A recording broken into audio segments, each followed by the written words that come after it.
दो ब्लॉक्स एक दूसरे के ऊपर रखे हुए हैं और फिर उन पे फोर्स लगा के क्वेश्चंस बनाते हैं, उसमें काफी वेरिएशन आता है, variety of question is there, उसको हम देखते हैं। और मैं नाम लिख देता हूं टू ब्लॉक सिस्टम। दो ब्लॉक्स हैं, पहले हमने लिया एक स्मूथ सरफेस,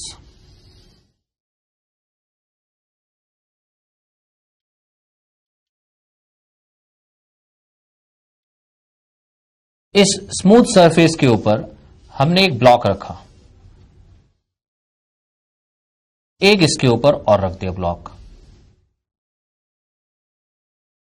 सपोज ये है 10 kg और ये 2 kg। ये सरफेस तो स्मूथ है, लेकिन इन दोनों के बीच में फ्रिक्शन कोफिशिएंट है μs and μk।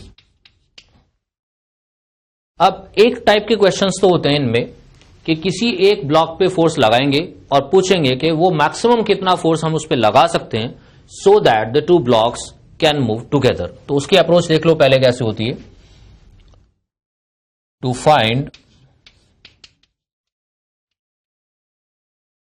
Maximum force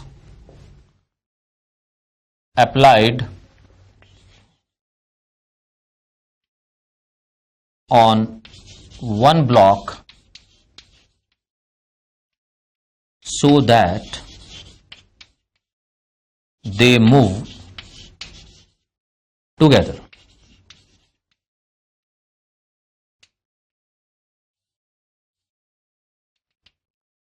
इस केस में डिपेंड करता है आपने किस पे फोर्स लगाया। चेक करते हैं।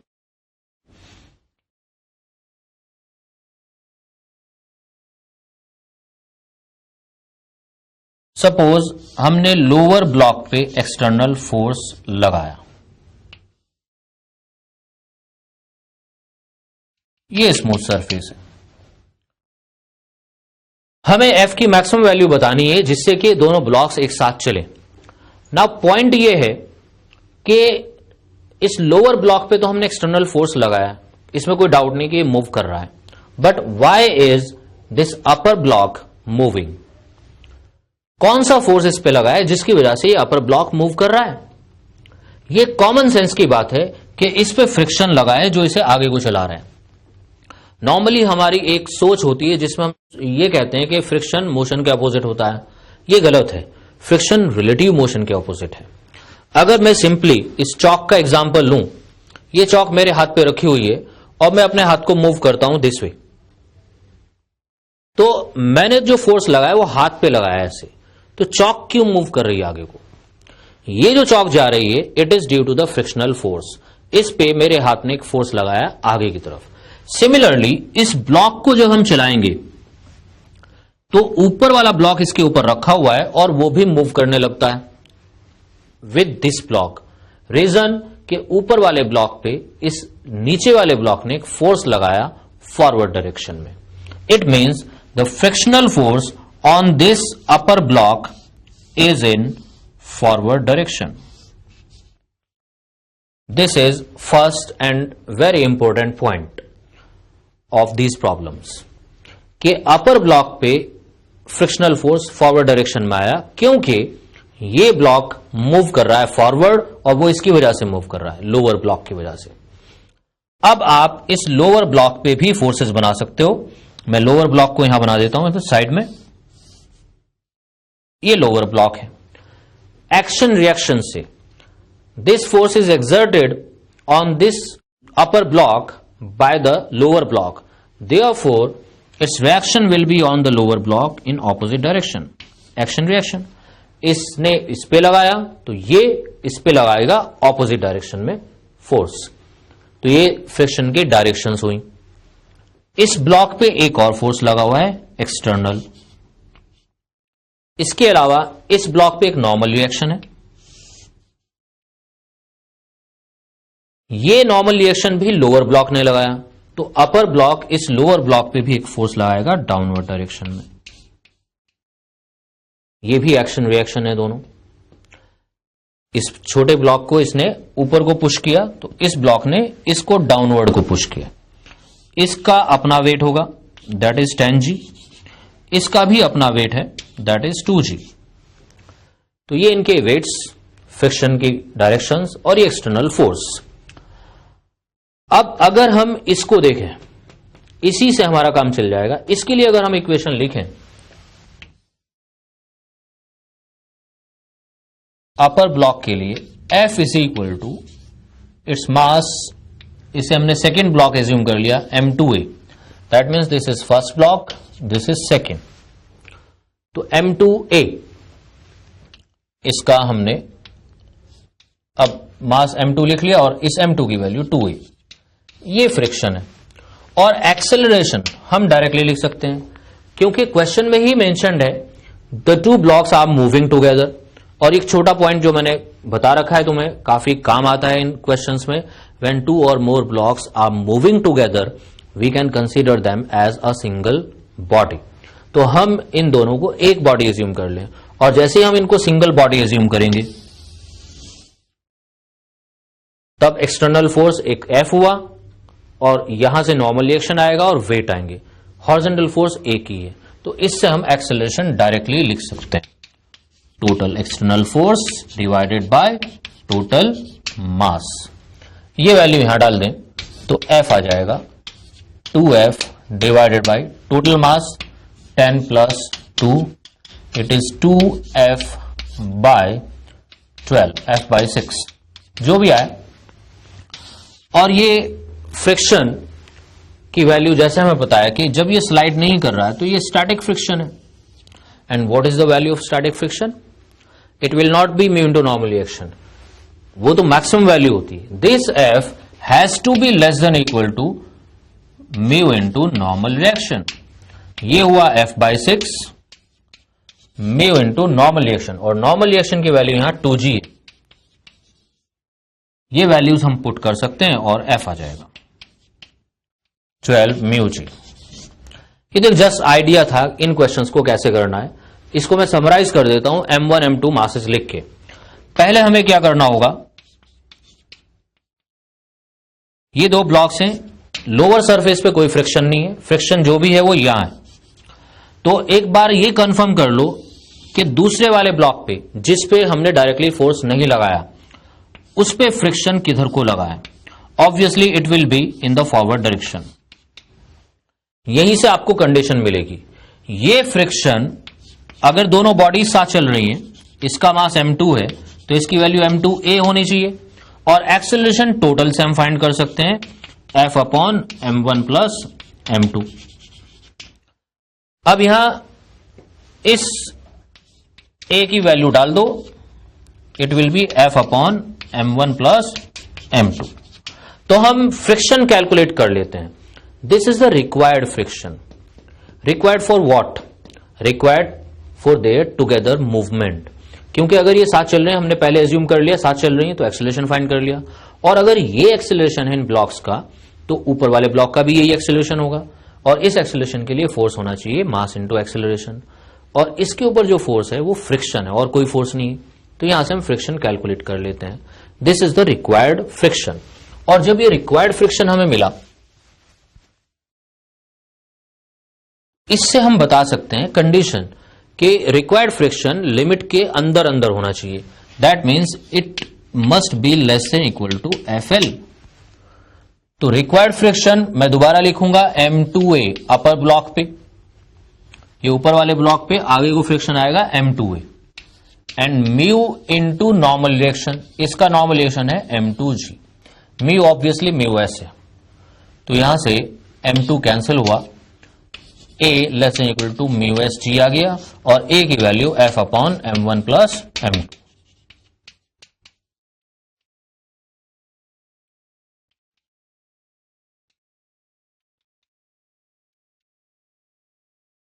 यहां से F आ गया हमारे पास, F should be less than equal to this, तो F मैक्सिमम। मैक्सिमम हम इतना फोर्स लगा सकते हैं जिससे कि दोनों बॉडीज साथ साथ चलें। I would like to revise this again. इसको एक बार आप देख लो कैसे किया हमने ये। पहले वो बॉडी कंसीडर करो जिस पे डायरेक्टली फोर्स नहीं लगाया। हमने फोर्स लगाया लोअर ब्लॉक पे, तो कंसीडर करो अपर ब्लॉक। इस ब्लॉक पे फोर्स फ्रिक्शन का होगा, और क्योंकि साथ चल रहे हैं तो इसकी वैल्यू होनी चाहिए मास इनटू एक्सेलरेशन, और एक्सेलरेशन वही होगा जो कॉमन है दोनों का। तो कॉमन एक्सेलरेशन हमने फाइंड कर लिया, total force divide by total मास, और ऊपर वाले ब्लॉक से फ्रिक्शन आ जाएगा F। और ये फ्रिक्शन क्योंकि less than equal to FL होता है, F is less than equal to FL, बस इस फ्रिक्शन की वैल्यू M2 है और FL mu into normal reaction, ये पुट कर दो, उसके बाद सिंप्लीफाई कर दो, F की कंडीशन आ जाएगी। अब इसमें दूसरे वाला हम केस ले रहे हैं जिसमें फोर्स अपर ब्लॉक पे लगा होता है। Force is on upper block, ये M2 वैसे ही और ये M1, और अब की बार जो बॉडी जिस पे हमने फोर्स डायरेक्टली नहीं लगाया वो बॉडी ये है, तो हम इसको कंसीडर करें, ये भी आगे जा रही है। आगे क्यों मूव कर रही है? क्योंकि इस पे फ्रिक्शन फॉरवर्ड डायरेक्शन में लगा है। Friction on this block is in forward direction. Obviously इसका रिएक्शन ऊपर वाले ब्लॉक पे भी है, आप चाहो तो बना लो उसे, ये ऊपर वाले ब्लॉक पे है। एक्शन रिएक्शन, नॉर्मल रिएक्शन यहां पे लगी हुई है, इसका वेट M2G, एक नॉर्मल रिएक्शन यहां भी होगी यहां। लेकिन आप बच्चों ये केयर रखना कि फ्रिक्शन कैलकुलेट जो होता है वो उस नॉर्मल रिएक्शन से होता है जो सरफेसेस के बीच में वो फ्रिक्शन है, वही वाली नॉर्मल रिएक्शन। ये फ्रिक्शन आप यहां से एन डैश से कैलकुलेट मत कर लेना, ये इसी एन से कैलकुलेट होगा, क्योंकि ये जो नॉर्मल रिएक्शन अपर ब्लॉक पे लोअर ब्लॉक ने लगाया तो लोअर ब्लॉक पे अपर ब्लॉक भी लगाएगा, यही नॉर्मल रिएक्शन है और इसकी वैल्यू M2G है।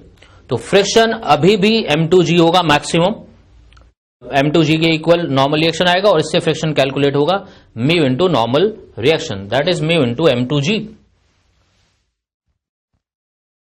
तो अब फिर से क्योंकि कंडीशन वही है, the two blocks are moving together, तो आप एक्सेलरेशन पहले डायरेक्टली फाइंड कर लो, total force divide by total mass. अब लोअर ब्लॉक फॉरवर्ड डायरेक्शन में जा रहा है, इस पे फ्रिक्शन फॉरवर्ड लगा हुआ है, तो ये फोर्स मास इंटू एक्सेलरेशन होना चाहिए, और एक्सेलरेशन वही होगा जो दोनों का कॉमन एक्सेलरेशन है, ये वाला। तो इस F की वैल्यू होगी M1A, इसका मास M1 है लोअर ब्लॉक का, और क्योंकि F less than equal to FL होता है, इसलिए ये M1A less than equal to FL, और FL mu into normal reaction that is M2G। यहां मिस्टेक कर देते हैं बच्चे, यहां M1G ले लेते हैं।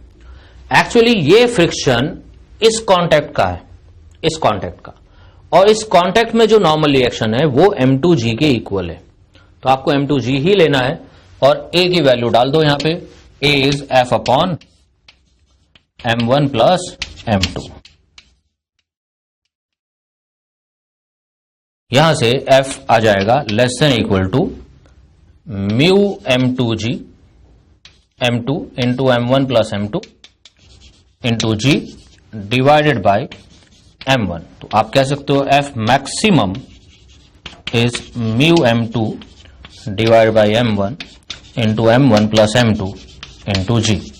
तो इस तरह से हम ये मैक्सिमम फोर्स निकाल सकते हैं जब दो ब्लॉक्स में से एक पे फोर्स लगाया और एक पे, मतलब आपसे पूछा गया है कि कितना मैक्सिमम फोर्स हम लगा सकते हैं जिससे कि साथ चलें। अगर इससे ग्रेटर फोर्स लगाएंगे तो स्लाइडिंग हो जाएगी, और वो स्लाइडिंग के ऊपर भी क्वेश्चंस बनते हैं। अब हम उसी का डिस्कशन करेंगे।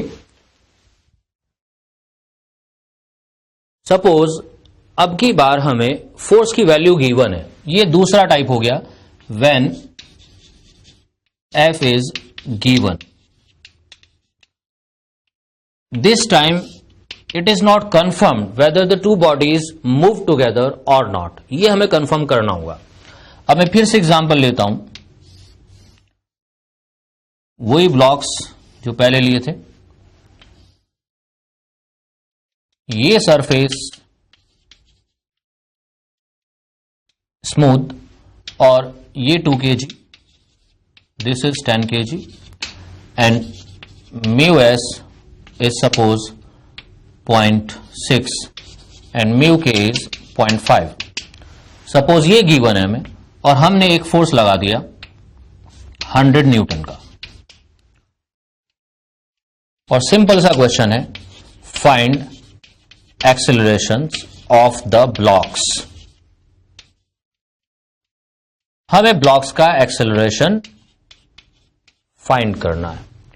तो अब की बार वैसा क्वेश्चन नहीं कि मैक्सिमम फोर्स पता करो या कुछ ऐसा कि वो ब्लॉक्स आर मूविंग टुगेदर, ये हमें चेक करना पड़ेगा ब्लॉक्स साथ चल रहे हैं या नहीं। अब इसे हम चेक कैसे कर सकते हैं? एक इसका इजी वे होता है, एज्यूम कर लो कि दोनों ब्लॉक्स साथ चल रहे हैं। Let the 2 blocks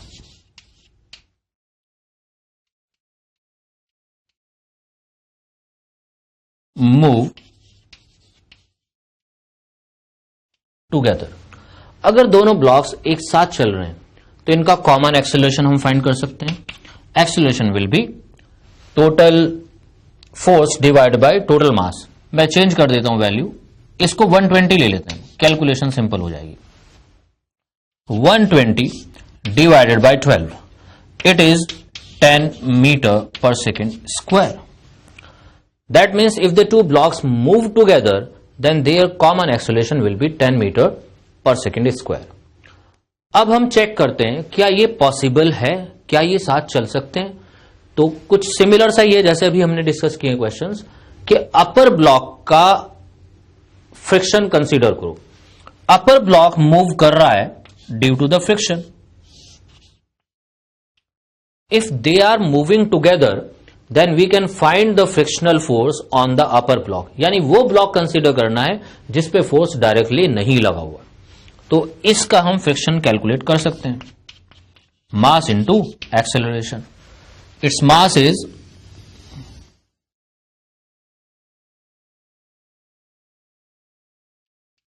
2 kg and acceleration is 20 Newton.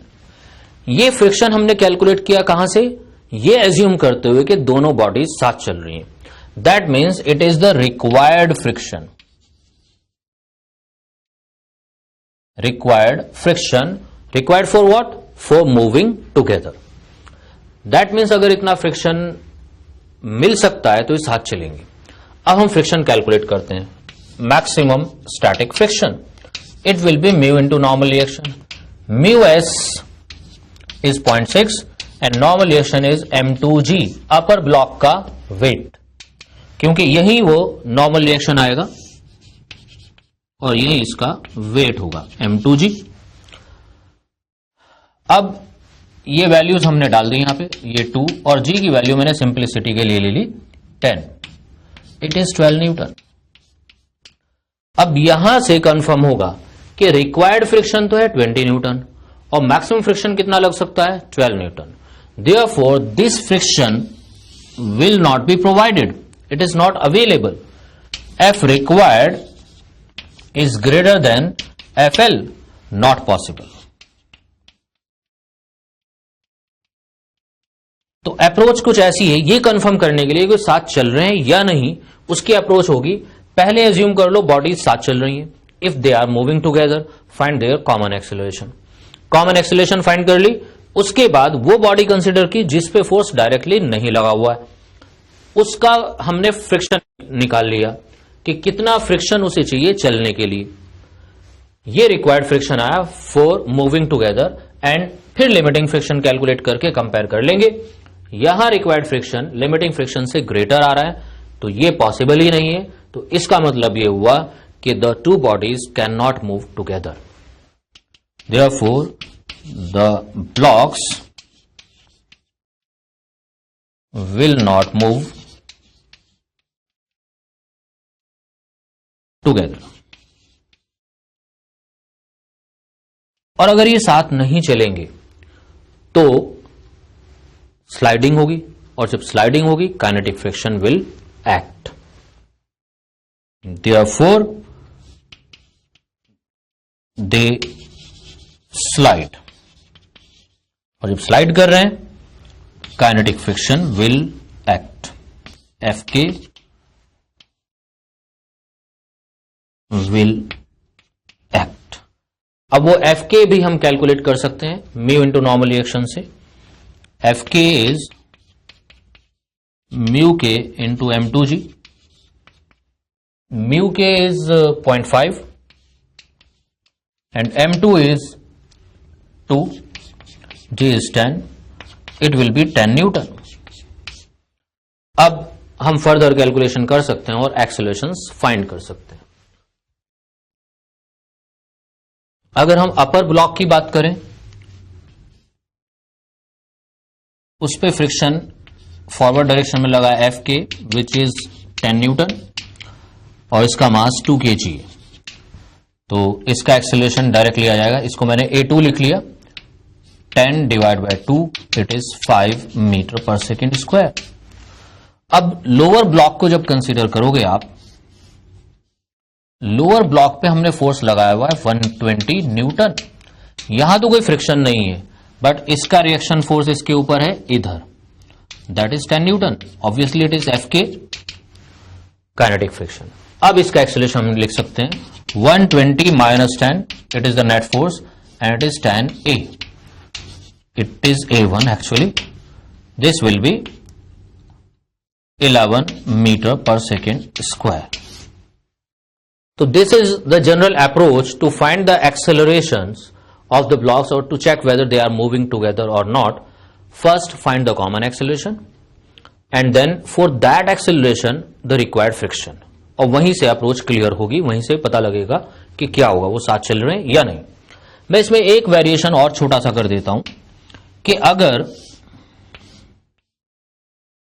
External force 60 Newton कर दिया जाए, ये तो 2 kg है, ये 10 kg. म्यू के और म्यू एस वैसे ही सब कुछ वही. म्यू एस इज 0.6, म्यू के इज 0.5. अब हमें बताना है कि इनका एक्सेलरेशन क्या होगा. तो सबसे पहले आप वही अप्रोच लगाएंगे, कॉमन एक्सेलरेशन फाइंड करेंगे. Total force divide by total mass, it is 5 metre per second square. That means ये एज्यूम करते हुए when they are moving together, if they move together, this is the acceleration.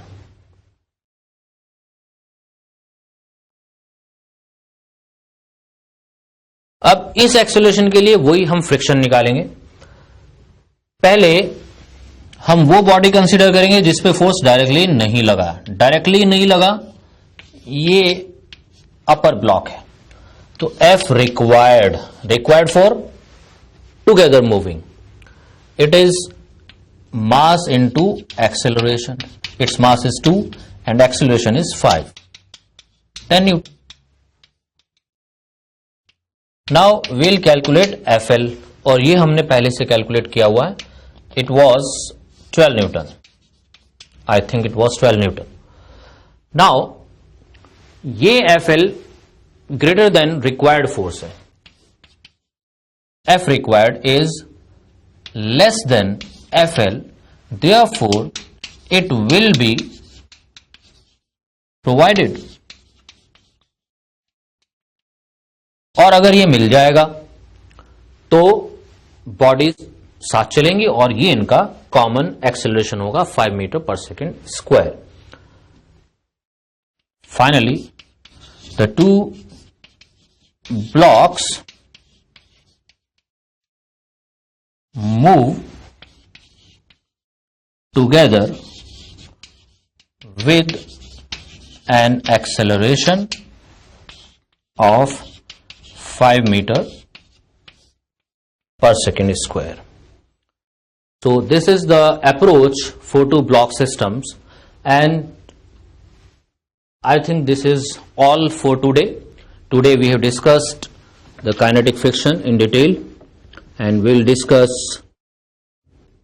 pseudo force and circular motion in the coming lectures. Thank you.